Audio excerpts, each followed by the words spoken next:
Hello guys, welcome to my channel and another mini blog. ఈరోజు blog వచ్చేసి మా గల్లీలోకి అయితే ఒక వినాయకుడు అయితే వచ్చేస్తుండు. ఇంతకీ వినాయకుడు యూత్ చెప్పలేదు కదా, శివాజీ యూత్. మా గల్లీ యూత్ కూడా శివాజీ యూతే. మా షాప్ దగ్గర వచ్చేసి గ్రీన్ యూత్ అనమాట. ఇది కూడా శివాజీ యూత్ వినాయకుడు అనమాట వచ్చేస్తుండు. చూడండి, దేవుడి దగ్గరకు వచ్చినాక మీకైతే క్లియర్గా చూపిస్తాను. ఇక్కడ చూడండి, డీజేలు ఏం పెట్టకుండా ఎంత బాగా భజన చేసుకుంటూ వస్తున్నారో. ఈ పద్ధతి అనేది మన హిందూ వారి పద్ధతి అన్నమాట. మనం ఎప్పుడైనా సరే డీజేలు అవి ఇవి పెట్టకుండా ఒక పద్ధతి, హిందూ సాంప్రదాయ పద్ధతిలోనైతే మనం నడుచుకోవాలి.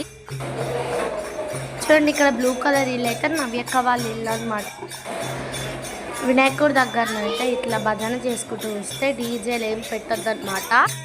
దగ్గరైతే వచ్చేసింది వినాయకుడు. ఇందులో మా బాబాయ్ కూడా ఉండు.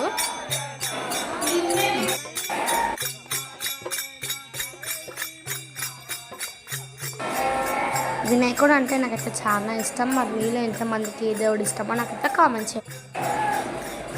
దేవుడి దగ్గరనైతే ప్రసాదం అయితే తీసుకున్నాం నేను. చూడండి, దేవునికి అయితే మంచిగా మొక్కేసిన. నేను బాగుండాలి, నా సబ్స్క్రైబర్స్ బాగుండాలని అయితే మొక్కేసిన అనమాట. ఇంకా మన ఛానల్ని సబ్స్క్రైబ్ చేసుకోవడం వాళ్ళు ఎవరైనా ఉంటే వెంటనే సబ్స్క్రైబ్ చేసుకోండి. బాయ్ గాయ్స్, నెక్స్ట్ వ్లాగ్లో కలుసుకుందాం మరి.